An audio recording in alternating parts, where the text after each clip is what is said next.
Et bonjour Jean-Luc Lemoine. Bonjour Philippe. Jean-Luc, tous les jours vous intéressez à un programme pour nous, c'est votre session de rattrapage et ce week-end, vos yeux se sont tournés vers nos voisins britanniques. Oui Philippe, car je ne sais pas si vous êtes au courant, mais la reine est morte. Non, je vous le dis parce que je vous connais, vous n'êtes pas toujours sur le coup niveau actu. Et aussi parce que j'ai eu un doute en écoutant le nouveau roi Charles III s'adresser au conseil lors de la cérémonie d'accession. C'était samedi matin, 2 jours après le décès de la reine. Mes seigneurs, mesdames et messieurs, j'ai l'immense peine de devoir vous annoncer le décès de ma bien-aimée mère, la reine. Vous imaginez le choc pour le conseil? Eux, ils pensaient qu'ils étaient venus pour manger des pains surprises. Bon, évidemment, c'est le protocole qui oblige ça. Car annoncer la mort de la reine en Grande-Bretagne, ça ne s'improvise pas. Et on va être sûr que tout le monde a bien l'info, comme on l'a appris sur BFM TV.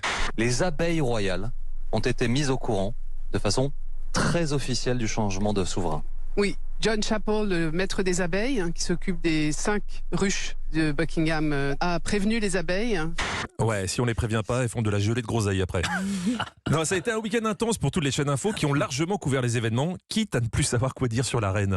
C'est quelqu'un qui gardait, ne l'oublions pas, ses crackers du petit déjeuner dans un Tupperware. Donc Bah, vous voyez, je n'avais pas cette info. Hein, rien que pour ça, ça valait le coup d'envoyer une équipe à Londres.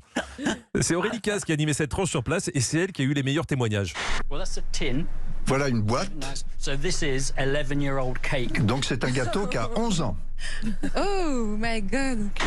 Voilà, ça c'est un gars qui avait un gâteau de la reine vieux de 11 ans. C'était plus une chaîne info, c'était le meilleur pâtissier. Donc je pense qu'à ce moment-là, Aurélie Caz, elle s'est dit dans sa tête... Je suis pas venue ici pour souffrir, ok? Donc au bout d'un moment, elle a dit ce qu'elle pensait avant de rétropédaler comme elle pouvait. Mais justement, on parle trop de la reine, je trouve. Enfin, et c'est important. Non, on parle jamais trop de la reine. J'ai senti que j'ai scandalisé Alex, mais Ah bah ouais, mais au bout d'un moment, tu craques. Hein. Ça fait 2 heures que t'es en plateau, tu dis ce qui te passe par la tête. Comme Jean-Michel Apathy sur LCI.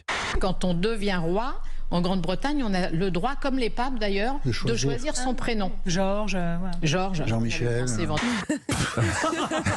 Le roi Jean-Mich, hein, c'est vrai que ça a eu de la gueule.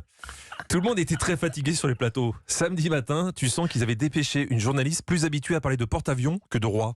Alors la prochaine étape aujourd'hui, c'est bien sûr le Charles III qui sera donc proclamé officiellement roi. Le Charles III, c'est comme le Charles de Gaulle, hein, on s'en met plus. Donc samedi, c'était la cérémonie d'accession de Charles III au palais Saint-James. Et là encore, il a fallu meubler. Mais quand t'as Franck Ferrand dans l'équipe, c'est tranquille. Le mec, pendant le Tour de France, il te fait 2 heures sur un bled que personne ne connaît. Alors là, Francky, il est dans sa zone de confort. Hein. Même si on n'a pas été loin du dérapage quand il a parlé du God Save the Queen. Ce qu'on ne dit pas toujours assez, c'est qu'il s'agissait d'une musique française à l'origine. C'est un hymne qui a été composé par lui pour Louis XIV en 1686 au moment de sa convalescence. C'est bizarre. Il a oublié de dire que c'était une convalescence de Louis XIV pour une fistule anale. Hein. Il a dû sentir que c'était pas terrible pour un hommage. Et enfin, il y a eu le moment où Charles a signé le registre, le sacrant roi, avec un petit problème d'encrier. 2 versions pour raconter cet épisode. D'abord décontracté, façon Jean-Baptiste Boursier sur BFM. Charles, il a pris le porte-plume, il l'a mis dans sa poche et du coup, son héritier, son fils, s'est retrouvé à faire signe à côté à quelqu'un. Vous n'avez pas un stylo, s'il vous plaît? Et maintenant, exactement le même épisode, mais vu par Franck Ferrand. Mais j'ai été très frappé au moment de la signature des registres tout à l'heure de l'incroyable élégance de ce roi. Je ne voulais pas jouer les midinettes, j'ai trouvé que sa façon de s'asseoir, de prendre son stylo, de signer, enfin tout ça, a une élégance quasiment native. Je crois que Franck Ferrand s'est fait dessus.